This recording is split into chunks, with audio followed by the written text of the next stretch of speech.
Last location এখানেই পেয়েছি, আপনাদের এই বাড়ির অ্যাড্রেসে। না, আমরা এরকম কোনো ছেলেকে চিনি না স্যার। আর আমরা কখনো শুনিও নি এরকম কোনো ছেলের কথা। আমরা কিছু জানি না স্যার। আপনার মেয়ে বেস্ট ফ্রেন্ডের কাছ থেকে আমরা অর্ণবের ব্যাপারটা জানতে পারি, আর সেখান থেকে আমরা ইনফরমেশন নিয়েছিলাম। আর তারপর আমরা কল ট্র্যাক করা শুরু করি, আপনাদের উপর নজরদারি শুরু করি। আমরা জানতে পেরেছি ছেলেটির ফোনে লাস্ট কল আপনার ওয়াইফের গেছিল। আর তার থেকেও বড় ব্যাপার, আপনাদের এই ঘরের এই বেসমেন্টে গভীর রাতে প্রায় আলো জ্বলতে দেখা যায়।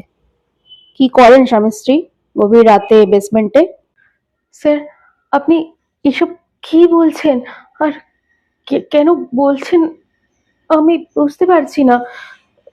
আমার মেয়ের হারিয়ে যাওয়ার সাথে এসবের কি কানেকশন স্যার?